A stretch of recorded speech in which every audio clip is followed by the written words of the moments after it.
Ayaw masipag araw po sa ating lahat. So, sir, kasi masipag sa magtatanong sa akin dito, Kuya Chris, paano ba mawala yung policy issue sa ating Facebook account, Facebook page, o yung mga violation dito sa your alert, hindi na po ma-delete, o itong not recommendable, paano maibalik sa recommendable, o itong restricted, Kuya Chris, paano maibalik po sa dati, Kuya Chris, at ito pong mga growth at risk, Kuya Chris, paano ito maibalik sa recommendable, at pag once na recommendable, Kuya Chris, ang daming violation, ma-monetize pa rin ba? So, marami pong nagtanong sa akin yan, masipag yun.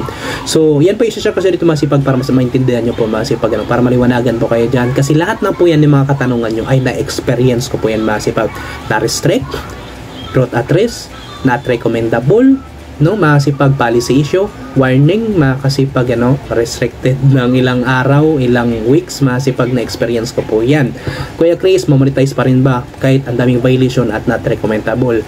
Yan po ang sasagutin ko po sa inyo ngayon masipag, para maliwanagan po kayo. Nga pala masipag, ako lang po ay hihiling sa inyo ng prayer po masipag, nasama nyo po ako sa prayer nyo po masipag, kasi po ako po ay bibiyahe Manila to Southern Leyte po masipag, Visayas, bondar po yan ng Mindanao po masipag, bukas na po yan ang aking biyahe po masipag. Ako'y natakot, nangamba masipag, kasi ang daan po doon sa Quezon, Bicol, Samar, madadaanan ko kasi yan masipag. Pangit talaga dahil sa panahon daw po ngayon na lagi na ulan, merong butas, lubak, bitak, masipag, natakot talaga ako. Tapos yung motor ko pa masipag, hindi pa po ito pang adventure, pang long ride, pang talagang mahabaan na biyahe, pang layuan na biyahe masipag, kasi ito po ay 125 click lang po makasipag, ito pang city lang, pang asaran sa mga sasakyan na singit-singit masipag, pero masipag, lumalaban naman po si Black Click ko po masipag, ang tawag ko na sa kanya ay si Blake po masipag, pero sama nyo po ko sa prayer masipag, na safe po ako makarating doon masipag. So shoutout na po sa kapwa nating Bisaya na po sa Southern Leyte masipag, suportahan nyo po ang ating YouTube channel na Kasipag Vlog po masipag. Kung hindi pa kayo nakasubscribe, YouTube channel po na Kasipag Vlog masipag, nakasubscribe mo po.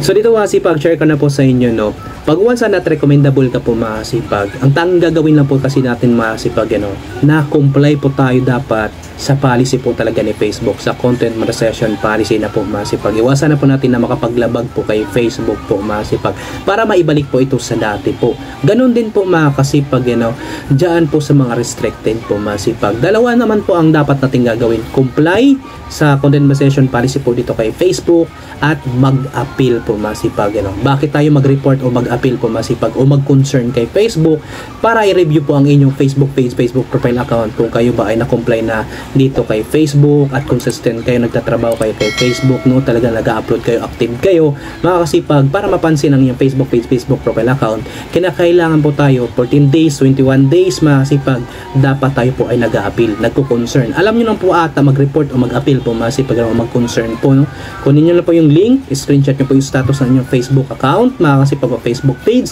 at ipasa nyo po yan masipag. Kahit not recommendable ka po dyan masipag, ma-monetize ka pa rin po masipag. Kahit restricted ka po dyan masipag, ibabalik pa rin po yan makasipag, basta mag-appeal ka lang at na-comply ka na dapat, huwag ka po dapat mag-appeal makasipag kung hindi ka po nag-comply, kasi kasakaling makasipag na nag-review sila, nag-appeal ka, nag-review sila makasipag, at hindi ka naman na-comply sa kanilang policy, yung mga content mo ay nalabag pa rin, tutuluyan at hayaan na po nila yung Facebook account, yung Facebook page, restricted pa rin po yan, yung mga tools na yan. Baka sakaling yung growth at risk at recommendable po masipag, ay manatili, pero para sa akin masipag, ibabalik at ibabalik pa rin yan ni Facebook, basta nagtatrabaho ka sa kanya, consistent ka, at na-comply ka po sa kanya masipag, ma-monetize ka pa rin po kahit not recommendable ka po masipag, kahit mayroon ka mga violation, kahit mayroon kang policy issue masipag, ma-monetize ka pa rin po, aalisin pa rin po yan ni Facebook, yung mga yan masipag, lilinisin niya yan, basta po ikaw ay na-comply po na sa kanya. Basta masipag, huwag ka pong mag-appeal o mag-report po masipag, na ikaw po ay hindi pa rin po na-comply. Pag once na ma-detect niya, nagkaroon ka pa rin po ng mga violation, o labag pa rin po yung mga content mo, mga ina-upload masipag sa inyong Facebook page o Facebook profile account, manatili po yan na ganyan po yung status ng inyong Facebook page, restricted, o yan po ay meron pa rin po talagang policy issue, o not recommendable pa masipag, o growth at risk po masipag. So yan po ay na-experience ko po talaga makasipag, kaya patuloy lang po tayo Yan po mga kasipag, yung mga restricted na yan, growth at risk, not recommendable na yan, policy issue na yan, no? Ranas na natin yan. Hindi talaga natin maiiwasan yan mga kasipag, kasi hindi natin maiiwasan yung pagkakamali sa pag-upload po natin mga kasipag.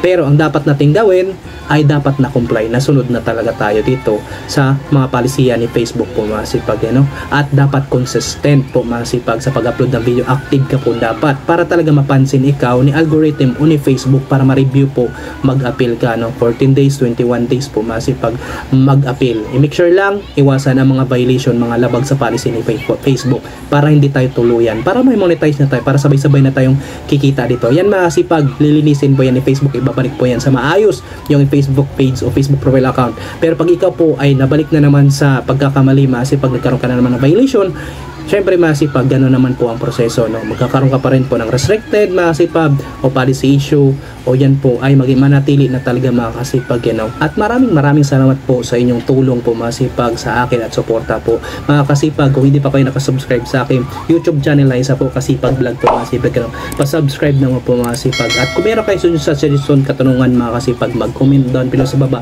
para pag nabasa ko yan, sasagutin ko yan at magagawan po natin ng content video yan ng Semkay. At huwag rin po kalimutan mag-like and share. Masipag, maraming salamat sa panonood. Have a nice day and God bless you.